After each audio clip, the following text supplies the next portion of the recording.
Hello everyone, Rare Model Reviews here, and today we'll be looking at the Narrative Gundam Apex. So this of course is going to be a high grade and a very, I'd say pretty big one. It's at least longer than most, I'll say that much. but this thing actually came out, what is that, around 6 years ago, right around the time the movie itself came out. And I'm not gonna lie, I'm a little embarrassed to saying I did not remember this thing in the movie at all. It wasn't until I seen someone do a review of it and we watched the movie that I actually was like, wow, this thing's actually pretty cool. But this thing is kind of a more modernized version of the Dendrobium. So this thing's really cool, and I just had to get this thing as soon as they finally did another reprint of it. And one of the coolest aspects about this thing is it shares a lot of the similar weapons as the Dendrobium, but it's not nearly as big. So this is, I'd say, kind of a more modernized setup of the Dendrobium that I'm going to go ahead and spoil it right now. You should definitely pick up if you want a Dendrobium, but you don't have the shelf space. I think this would definitely fill in a lot of those gaps in your collection that you might have been sorely missing. But this thing's pretty big. I don't know how I'd be able to really get a good detailed look at this thing. So I can definitely tell you that this thing doesn't have too much stickers on the mobile armor itself here. It's just really for these little claws here. There's these little black sticker that borders around it, which actually looks pretty good. Very hidden as a sticker. There are some on these vents here, if you can make that out. So those ones are stickers as well. And I don't believe there's anything else on the mobile armor itself. Oh no, that's right. We have these rings around here. These are the red rings with stickers, and then where my finger is, it would have vented as a sticker. Actually, no. The stickers is on the back of the thrusters here, not in the front. But moving on. So the articulation for this thing is going to be a little tricky, but we are going to try to get into it here. So let's go ahead and do that. All right. So I'm going to kind of do the articulation twice for the Gundam itself, just to show you what's restricted in the articulation between it in and out of the mobile armor. As spoiler, you can take the Gundam out of the mobile armor. So the head, it honestly probably could go 360, but these collars are so high, it kind of knocks into it. It's in a ball joint with double jointed neck, so it has a very good range of movement, ranging from up and down pretty far. You have the arms locked in by the handles here. If you took them out, obviously they'd be much less restrained, but as you can see, this thing has some hip movement, so you can move this thing up and down quite a bit. The arms here holding these handles, you'd be able to move them forward a good bit. It's actually a nice joint in the chest here. I might have to show it off a little better later when I have this thing detached, but you can like separate this part here to get them move forward a bit better than this. You have the handles here that you can move quite a bit here, as you can see. So this is really more so to move around the arms to get out the way when you move these claws here up, which I will do shortly.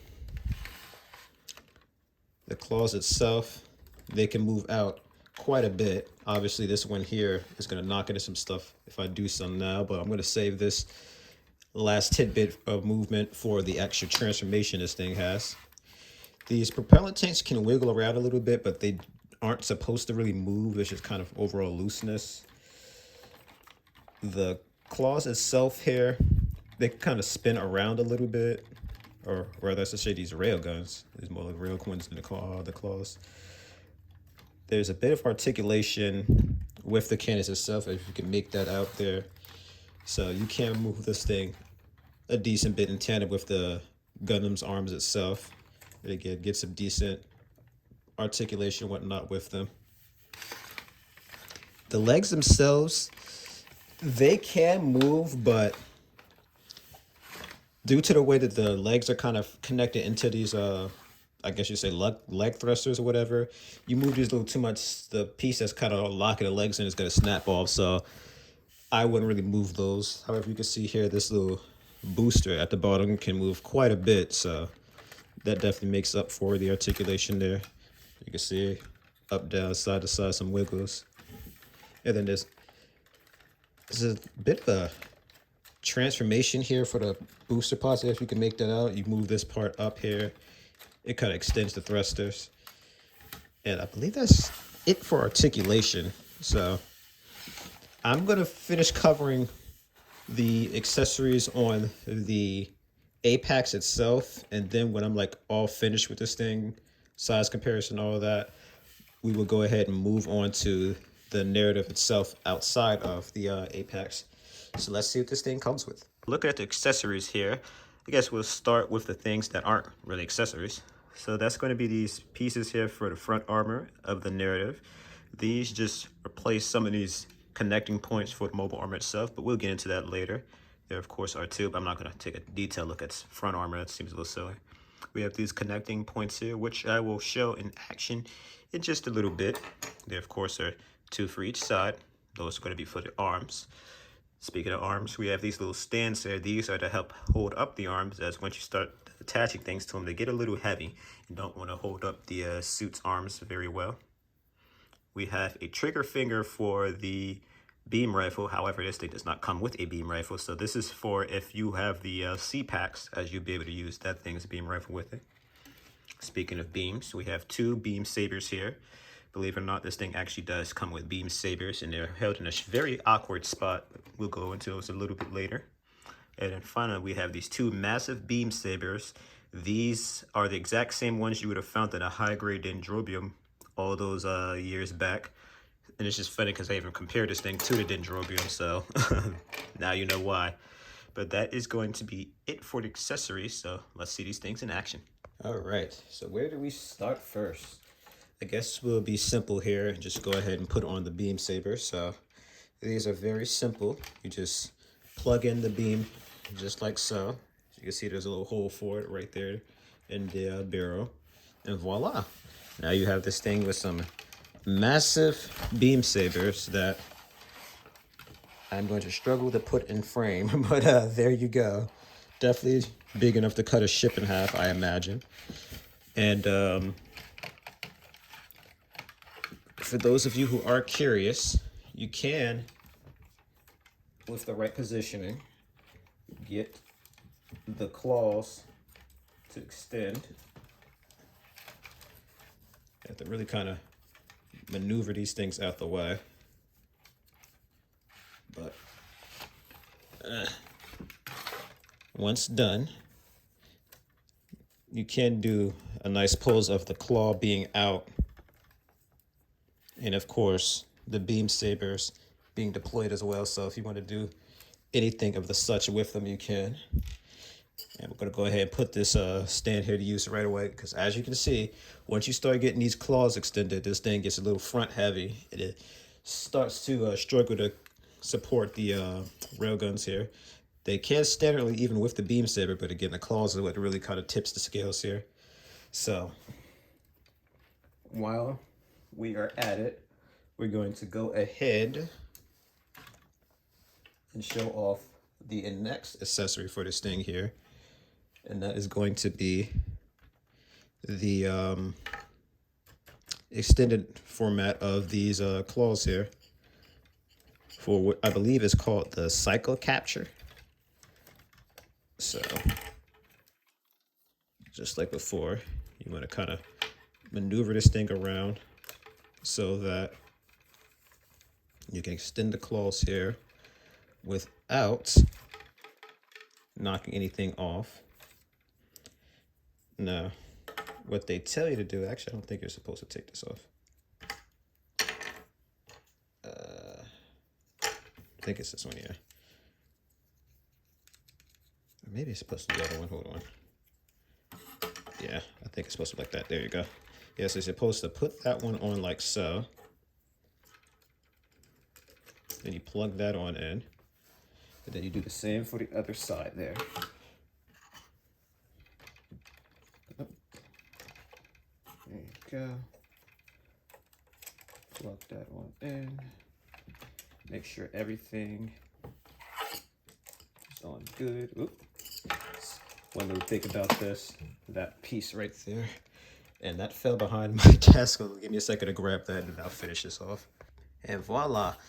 technical difficulties aside, this would be how you display this thing in its cycle capture format. And of course, for dramatic effect, if you happen to have a Phoenix in your collection, you'll then be able to kind of put this thing in between the claws here and recreate the amazing scene from the movie in which the narrative here attempts to, well, cycle capture it. So that is it for the accessories that comes with the Apex here. So I guess go ahead and do some size comparisons. So I'm probably gonna have to actually put this away because this is gonna be a bit of a pain to pose around with. So I'm not gonna go crazy with the claws. I'm just gonna scoot them over to the side. Scoot this guy forward. And oh wow, this came off. Oh no, oops. There we go. I did not see that happen, but anyway. So of course, you can't quite stand this thing up. The best you can really do is kind of try to boost it up with the tails here, because this thing is way too back heavy to stand up. If I try to stand up myself, as you can see, it's not very tall, it's just long. And that combined with the fact that this thing is sitting on a stand, which does come included, by the way. This thing really isn't, like I said, tall, it's just long. So lengthwise, yes, this thing looks a lot more impressive, but just standing up wise, it's nothing too special to write home about.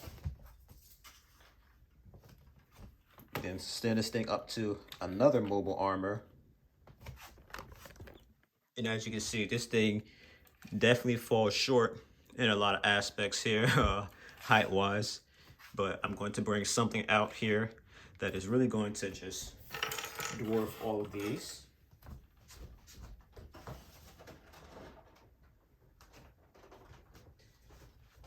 And that, of course, is none other than the Dendrobium.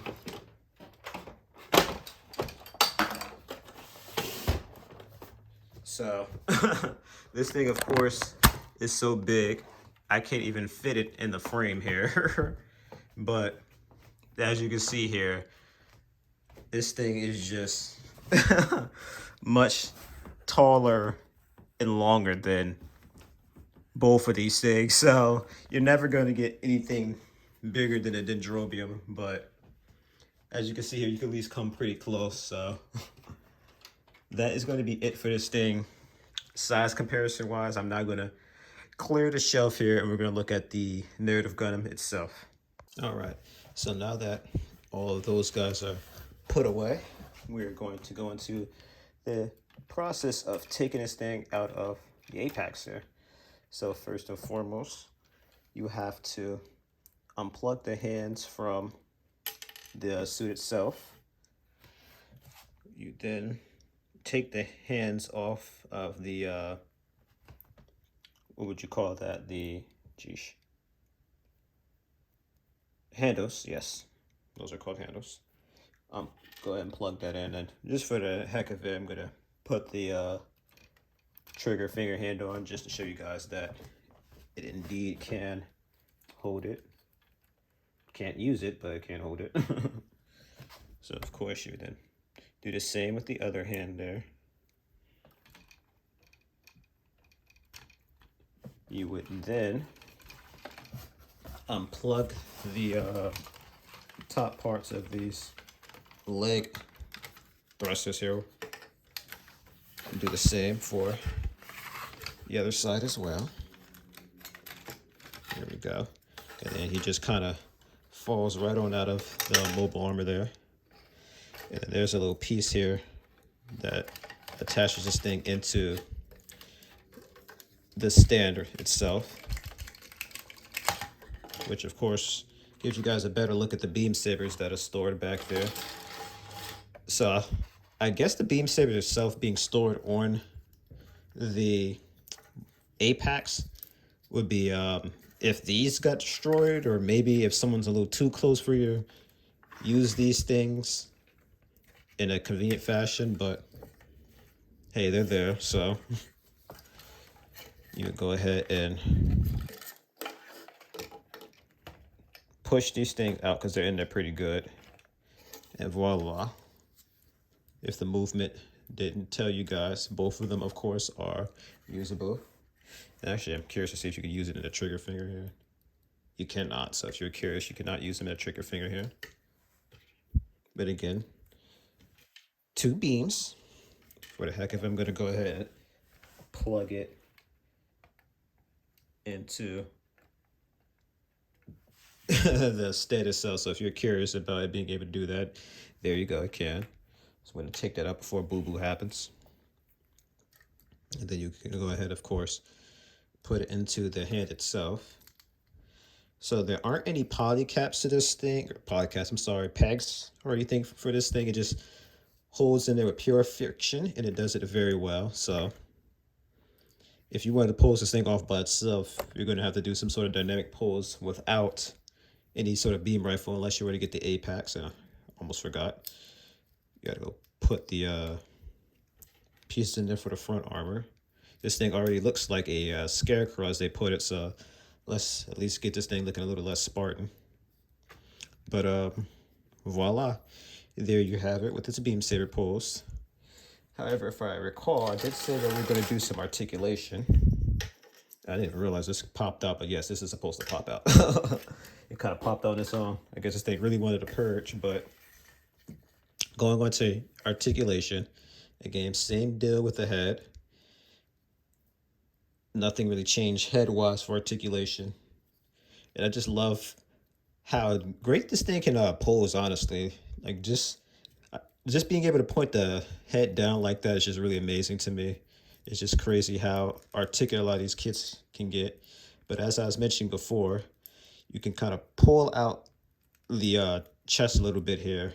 And this lets this thing push the arms forward even better. So you can easily nail a nice cross arm pose for this thing here with ease. There's some movement on the thrusters here. I believe these are pegged in by a ball joint. And I'm not sure where this thing holds the beam sabers for the C-packs. I'm going to guess there's going to be something different. I know this thing has to be able to hold the beam sabers on the C-packs, if not the A-packs. It's just funny how bulky this thing looks when you do spread the shoulders out. It really adds a lot of bulk to this thing. But as you can see, this thing go 360. Move the arm out a decent bit to up at the shoulder. Now, this thing, it doesn't quite bend to the forearm as much as I would like it to. It's not bad, but I don't know. I feel like I've seen better. But this thing does make up for it by having a joint right over the elbow there, which a lot of kids don't do. Ball joint wrist, of course, so that can go 360. I think this thing would be able to do a split. Actually, no, it can. I was going to say the side armor blocks him. It does a little bit, it feels like, but I don't know. This one's doing it just fine. This one popped out when I was trying. But again, if I'm not stressing enough, this thing has crazy articulation. Now the front armor, they're supposed to be connected, but I broke them apart. So that's a simple modification you can do, but only if there's like a ball joint attachment to the crotch, because usually these would be together, but of course I broke them apart, so now they're separate. And if it weren't for the fact this back armor is non-movable, this thing would be able to get a nice back kick in. But again, the articulation on this thing is pretty darn good. It also has a joint in the hips. I believe it's like a rocking joint. I don't know if you guys can quite make that out. It kind of makes these things move forward a little bit. Again, only a little bit, but the the ankles here can move a good bit side to side and up and down. Unfortunately, the feet don't move inward, or whatever word you'd use for that, but I think I just about covered all the articulation for this thing. So if I'm not stressing it enough, this thing is a poser. This thing would have been the best posing kit in my collection if it weren't for the fact that there's some narrative kits and whatnot that surprisingly even outdo this thing. Not narrative, I'm sorry. Wish from Mercury. But again, this kit came out in 2018. As you can see, it still holds strong even with the more modern kits out there. So for stickers, I don't believe I went over stickers for this thing itself. You of course have the eyes, the front camera, the rear camera, and I believe that's it. Not really too many stickers on the Gundam itself. Most of them really went for the Apex itself, which is, speaking of Apex, I just forgot about one other thing this thing can do. And that is these pieces right here. You can snap those off and reveal rockets. I did say this thing is a more modernized version of the Dendrobium. And of course, the Dendrobium has lots and lots of rockets, don't it? So there's 3 panels for these things on each arm. You can't really see the ones under it. And now that I'm thinking about it, I don't know how missiles would come out from under it when they just hit the suit itself, but they can snap off and fall to the ground. And of course, you can go ahead and seal these things back on up. Although based on the way this thing appears to function in a high grade, unless these things kind of hinge off or something, this thing looks like it just kind of purge these little casings and then shoot the missiles, and then the mechanics will have to replace them later. But I'm not going to really sit here and put all these things back on. That's just a little excessive. That is really it for the Apex here. I could go crazy and pose this thing off the massacres just for the heck of it, but I guess I could at least do a smaller high grade, because the pose this thing next to the Phoenix, I can already tell you it's going to be big. So then not going to be much of a size difference. However, you go with something like the real grade Strike Freedom here, deactivated. As you can see here, this thing does dwarf the Strike Freedom. These are both 1 to 144, so they should be in the same scale as each other. So the narrative, of course, is huge. Why? Because this kit came out in the 90s. And for those who do not realize, the UC 90s is when they start making Gundams, or really mobile suits in general, extremely large for no reason at all.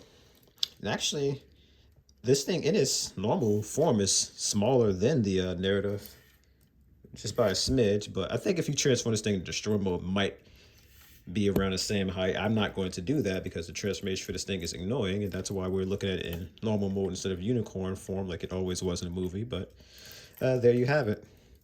So again, I said it at the beginning of the review, I couldn't hold it in. This thing is amazing. I highly recommend it. And surprisingly, it wasn't that expensive too.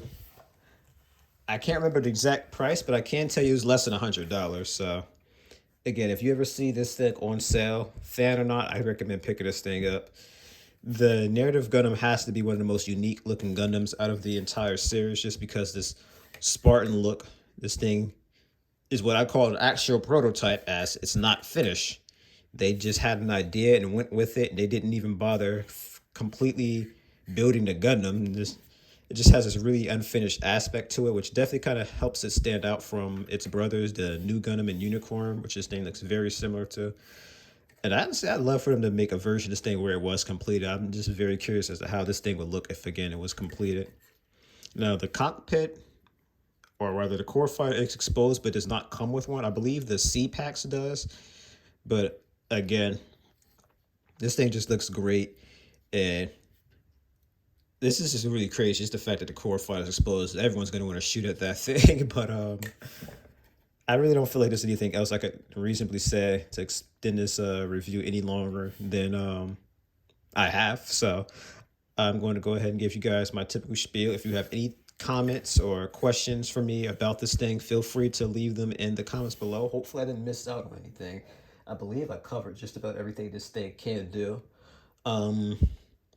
Of course, if you enjoyed it, give it a like and consider subscribing to me. It's really just a way of following me and keeping up with my channel, my uploads, videos, all that good stuff. So thank you guys so much for watching, and see you in the next review.